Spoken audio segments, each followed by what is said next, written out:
Welcome to the Sacred Window podcast. Here, we look closely at the intersections of the postpartum window, the Ayurvedic perspective on health and healing, and the universal mother principles that are the keys to giving and receiving effective care. Hello, I'm Christine Devlin Eck. I'll be taking you through interviews with professionals who are making a profound difference in the lives of their clients, conversations with individuals brave enough to share their stories of vulnerability as a way to lift up others, and my own journey through birth, parenting, caregiving, and building a conscious business. We are here to honor the sacred windows, the profound transitions in life that give it all meaning. Welcome to the conversation. And I will never be the same again.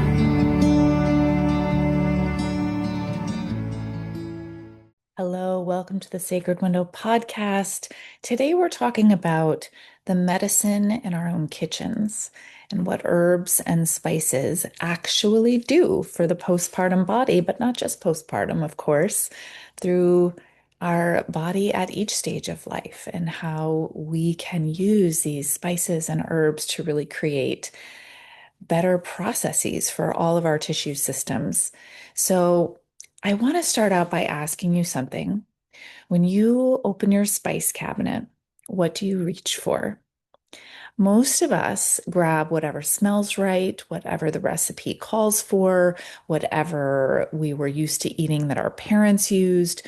We might sprinkle cumin into chili or soup. We might shake cinnamon, which is my favorite, over oatmeal or even into pancake batter. Um, we think about often adding flavor when we're using these, but what if I told you that you're actually reaching for medicine and you have been all along without even knowing it? And that is what I want to talk about today, because in Ayurveda, and specifically in conscious postpartum care, the spice cabinet is not a flavor station only. It is the first line of a healing protocol that is thousands of years old. And understanding that changes everything about how we are creating nourishment in the kitchen for not only postpartum, but all the ways that our body needs balancing. Meals and cooking and nourishment is a non-negotiable part of every day. So creating it more intentionally is deeply satisfying on a personal level, and of course, on a caregiving level. So, to begin with, I want to just start with what's actually happening in the body. In Ayurveda, we recognize that all disease begins in the gut.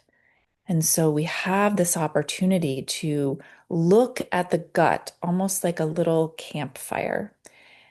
When we are building a campfire, we want it to be a good, healthy size, not a blazing, crazy fire that could get out of control, not one that's so diminished and fragile that we have to be careful of it snuffing out. We want it to be balanced, right? And so we can think of our digestive tract as similar. We can think of this in Sanskrit, it's called Agni, our digestive fire. So when we give birth, or when the body is going through major transition, maybe it's post-surgery, maybe it's post-illness, maybe it is post a traumatic incident, or even just a big life change, the energy that we would normally be moving towards keeping our Agni nice and robust, that needs to be transferred to different parts of our tissue systems in our bodies. And so our digestive fire naturally weakens. It is a normal part of the postpartum window for what we are able to do in digesting our food is dramatically decreased. And our job is to slowly build back up that campfire until once again it can easily and smoothly burn through whatever nourishment we're bringing into our body, giving us the opportunity to utilize what it is that we need and to eliminate what it is that we don't need. So in postpartum, when we're looking at Ayurveda and looking at the doshas, we're seeing that air and space is increased in postpartum. Our Agni, our fire element, is decreased. And so we have this requirement really of needing to rebuild that. And this is what's missing in the sort of modern Western understanding of postpartum. We're rarely talking about how the postpartum person is going to be nourished, how we are going to be building back up their ability to digest food. And therefore, we're putting into peril all of the different processes that we also need to be paying attention to. For example, is this person building milk properly? Is their nervous system staying within a healthy balance? Are they able to rest? Are they able to become stronger in their bodies? So there's lots of things that come into play that are all impacted by our ability or inability to digest food properly. When we start with the gut, everything else will work better.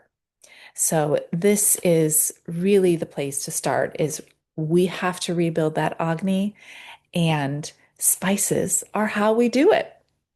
So when we're thinking about spices as medicine, in Ayurveda, we're choosing them very therapeutically, not necessarily for flavor, although they are delicious, but we want spices to go to work for us. And each person, of course, is going to have a different set of flavors that resonate with them based on their cultural background, their preferences, what they were fed when they were little. All of these are important to take into consideration for our clients, but there are some key things that we can start to think about when we're using spices. And this is sort of an introductory podcast episode. And so there are lots and lots of spices that we will not be covering here that you can absolutely begin to start looking into on how does this boost Agni. One thing to note when we're working with spices, particularly seeds or ground spices, is the process of sort of blooming the spices in ghee or oil. So when we're cooking, we can maybe take a small little frying pan and melt that ghee in there, warm up that oil, and put those powdered spices in there and stir them up and get them nice and covered with that oil. And what happens is the aromas start to release. The properties that we are looking for in that spice starts to bloom and release. We'll be careful that we don't, overcook it, that we don't burn anything, but just a little bit to kind of activate the medicinal properties of that spice. A few that are super helpful for boosting that Agni, that digestive fire, are cumin. This is a really common one. Coriander, whether it's ground coriander, same with the cumin. Sometimes I'll use the seeds, sometimes I'll use it ground. It depends on what I'm doing. Um, Coriander is a bit more cooling, it's a bit gentler, it has beautiful anti-inflammatory properties. Cumin is a little more warming and enkindles that Agni. And they can be lovely when used together. Cumin, coriander, and of course, my next one I'm going to say is fennel. When we combine these three seeds as a daily lactation tea, digestive tea, a way to really promote hydration in a gentle way while boosting that digestive fire. This is a beautiful, very traditional Ayurvedic tea, great for summertime as well. Fennel is a wonderful lactation support. We often will use fennel in our daily herbal support foods that we create for postpartum. It reduces gas. It has a slightly sweet flavor. It's very soothing. This is a really core, beautiful herb to use not only in teas, but all of these so far that I've mentioned to be used in our recipes that we're making for entrees, for soups, for veggies, for even warm, savory cereals. Um, Ginger. Ginger is a powerful Agni kindler. It is warming, it's clarifying, a really nice way to boost your appetite is to either drink ginger tea between your meals or to have a little, we used to call them like a little ginger pickle. We would just take a very thin slice of ginger and sprinkle a little salt on it and some lemon juice and just kind of chew on that. Really helps to create a robust appetite. And this is so important when our postpartum clients have a healthy appetite. It's such a good sign. We know that their Agni is returning. They are able to process the food we give them, and they're hungry and they're ready to be nourishing not only themselves, but their babies. This is a great sign. Another one that I'll mention is turmeric. This is a beautiful herb with so many gifts. I remember attending a workshop all about turmeric, just on turmeric, because there's so much to say about this incredible spice, but particularly valuable for healing the tissues, for its anti-inflammatory properties, and for supporting the blood, really nourishing that rakta dhatu, that blood in the body, which we really are looking to build back after birth. So turmeric is a favorite of mine to put in a golden milk, to drink a golden milk between meals in the postpartum window or anytime I'm feeling depleted, even before bed on a regular basis is great. I will often mix half milk, half water, so it's not quite so heavy. Warm that up to a gentle, like just so it starts to boil and let it go down. And in that milk, I'll put some turmeric, some cardamom, some cinnamon. Maybe I'll transfer the cinnamon to nutmeg if it's right before bed, because nutmeg can help kind of settle the mind and the body for sleep. But this is a great way to use turmeric also, of course and soups and dishes and rice. I will often put my children are big pancake fans, and I will put some turmeric and cinnamon in the pancake batter and cook it that way. Um, a wonderful spice for supporting the tissue systems in postpartum and well beyond. Um, so we also have a really traditional, wonderful blend of spices that is traditionally done in made into a ghee called panchakola ghee, and it's a blend of these beautiful, invigorating to like very pungent, spicy uh, properties that help to jumpstart that low Agni, particularly in the first few days after birth. As someone who has a healthy amount of fire already, I'm careful to not use it for too long. But certainly for those first 3 or 4 days, a healthy spoonful of that panchakola ghee mixed into congee or any kind of rice or savory entree is a beautiful opportunity to really help build that digestive fire back up. So I think, the other thing I want to move into, there again are so many more herbs and spices we can look at and how they promote a returning of vitality in postpartum. But I want to look actually beyond the kitchen as well, because there's so much that we can do on a routine basis in postpartum.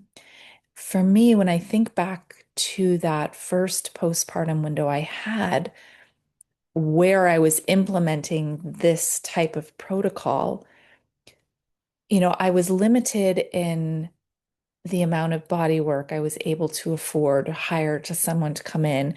And, my mother-in-law and my mom and my husband did their best with the menu and helping to create the types of foods that I knew I was going to be able to digest. But it was really the four staple herbal support preparations that I was doing every single day that I believe made the most difference, because it was like the one thing that I knew I could continue. It was a routine that was accessible for me. I could prepare them all ahead of time and had them lined up in jars on my counter with the little instructions. And I think it was easy enough for my husband to really take ownership over them.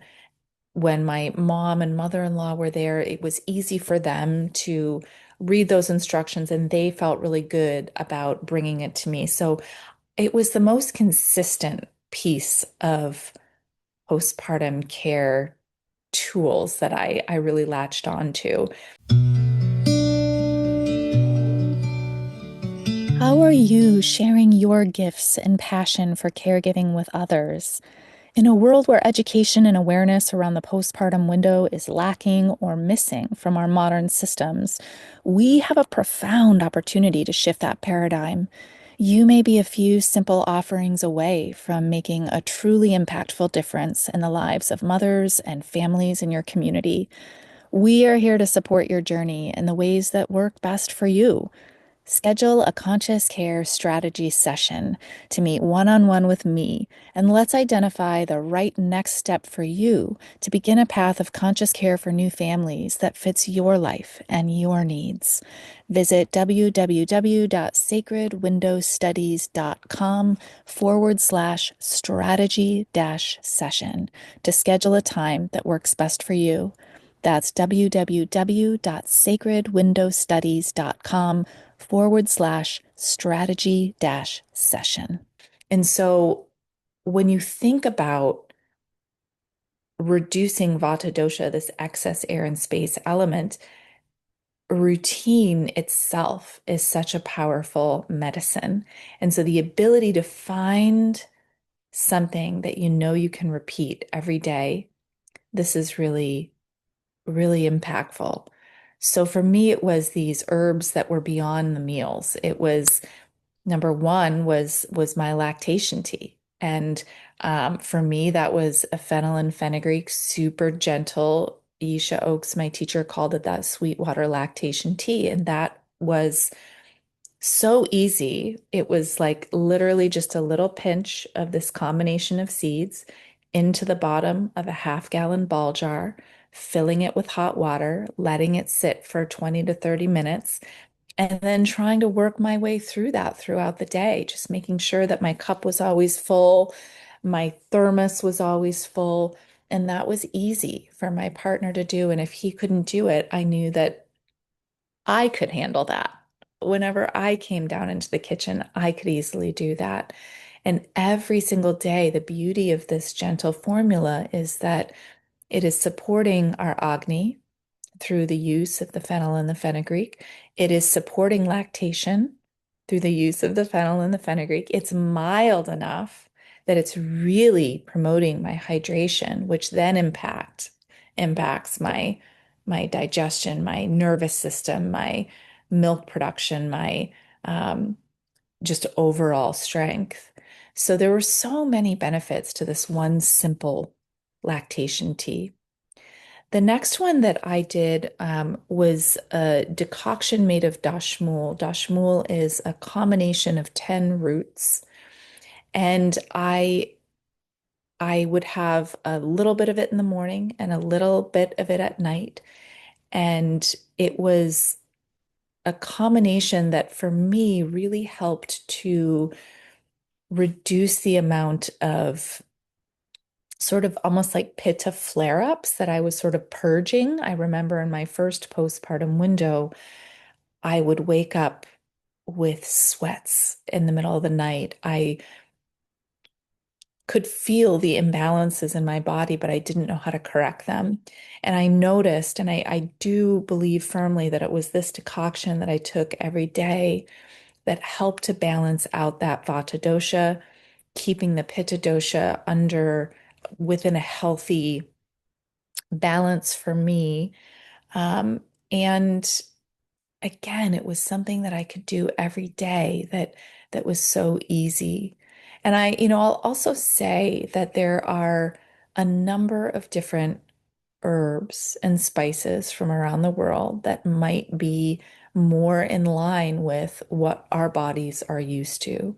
So when I was first learning all of this, it was within a specific Ayurvedic training that I had gone through. And so I really latched on to these recipes. And what I found is that my body did very well with them. Even though my background is not from that part of the world, it was okay for me. But I'm always very mindful when I work with clients and when I teach students that we are promoting first and foremost what is most familiar. We call it satmia, like what does the body respond most to for this client? And there are so many ways we can have the same impact using different plants that may be more bioavailable to each person's body. And a couple of others that I'll just mention as well are creating these little like snack balls, ladus.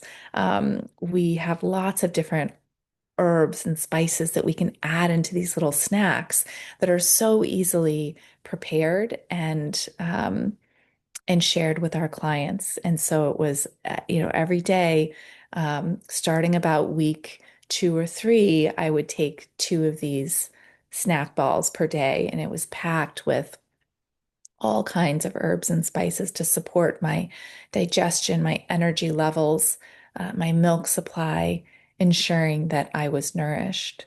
And what's so beautiful too is understanding that at this time of healing, this is not the time for a ton of supplements or medications or heavy treatments. When we combine medicine within food, within snacks, within beverages, this is the most impactful way to integrate those benefits.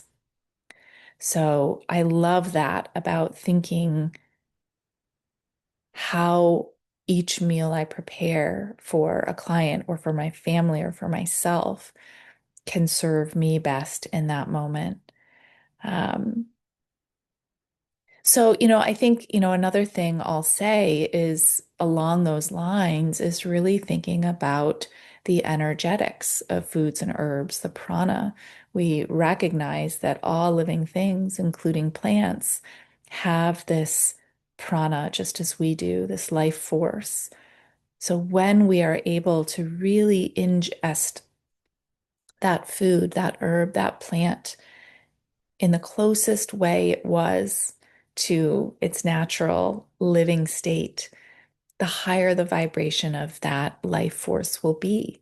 So when we can take it in as fresh as possible, we try to do that. Not only that, but sometimes sometimes we're going to eat leftovers, and that's okay. Sometimes we're going to use powdered herbs that might have been in the cupboard for longer than we would wish.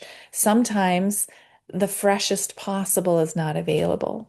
And so when this happens for me, when I'm taking in that plant, that herbal support food, I'm giving it some prana. I'm enlivening it with my intentions, with my attention. I'm giving to it the messaging of this is why I am taking you, and I'm so grateful for this opportunity to receive your medicine. When I take that extra moment to remember why I'm taking something, why I'm making something, what I am hoping to receive from this preparation, um, I'm able to elevate the prana there. And so, I think for the care provider, when we think about what we want to do in working with new families and how we want to show up as a support person, we have this incredible opportunity. We know our clients are likely not getting guidance or support from their Western medical team in how to properly nourish their tissue systems to return to a full state of vitality. And so this is where we come in. We have the opportunity through caregiving, through meal preparation, to provide incredible care. And I cannot even tell you, when you serve a warm, well, beautifully balanced in spices and good fats and nourishing ingredients to a new parent who is feeling tired and depleted a little bit and maybe a little emotional, and she begins to eat and they begin to eat, and you see all of those nourishing qualities transmuting into their tissues, into their subtle channels, into their senses through the smell of the food, the feel of the food in their mouth. It is so satisfying. And as a person who has received many a postpartum meal from loving care providers, including my colleague Julia, who is my postpartum doula for one of my boys, I had never tasted anything so delicious. And it may not have been ingredients that I automatically loved or felt drawn to, but my body needed it at that moment. And because my body needed it, it was the most delicious, wonderful, nourishing food I could have ever eaten at that time. And so, what we realize when we've received that, what we realize when we offer that to someone, is that this is called for at certain times of life. And when we are going through our next big transition, whether it's perimenopause, whether it's a big move, whether it's a transition in our family of any kind, or recovering from a time of depletion, we know that food is important for us to receive the medicinal benefits from, and our body can most handle nutrition from food more so than from a lot of supplements or harsh treatments. When we are in a place of compromise, food and herbal support is the most gentle and effective way to create a strong foundation in the body for receiving whatever other treatment is called for at that time. So, to close, this is knowledge that has been passed from generation to generation to generation. Somewhere in our ancestral lines, we have known this and our families have practiced this. I want to really thank my colleague Ashley Sakashi for her incredible gift of postpartum cooking and nourishment and herbal support. She's been teaching with me since 2018, and her module is coming up. She is the creator of the most magical menus at our in-person training retreats in the summer, and she's completely expanded my own understanding of how to create relationship with ingredients and foods and spices. And I'm never tired of listening to her teach and also watching her interact with ingredients and sort of create this vibrational knowing of what's needed in a way that is really inspiring. So I encourage you all to have fun next time you open your spice cabinet. Maybe take a little moment and just smell and intuit what it is that your body needs today. Maybe you want to do some deep diving into another spice or herb that you are particularly drawn to and find out what that medicine is for you today. And should you be called to go further into postpartum nutrition, recovering from sacred windows and how to strengthen the body using spices and herbs and foods in more intentional ways, we have much here for you. Thank you for listening.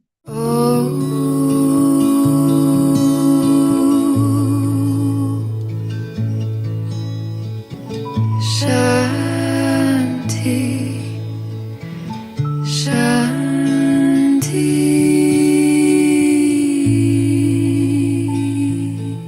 The Center for Sacred Window Studies has been training postpartum care providers, professionals who work with new families, and individuals passionate about postpartum care since 2018. We regularly host live free events alongside our online and in person training and certification programs. Hop on our newsletter list to get direct access to all of our events and community support gatherings. Our mission is not only in training conscious postpartum care providers, but in fostering a robust, informed, and thriving community of postpartum professionals. Once you step inside, you're family forever. Visit www.sacredwindowstudies.com to add your email to our newsletter list.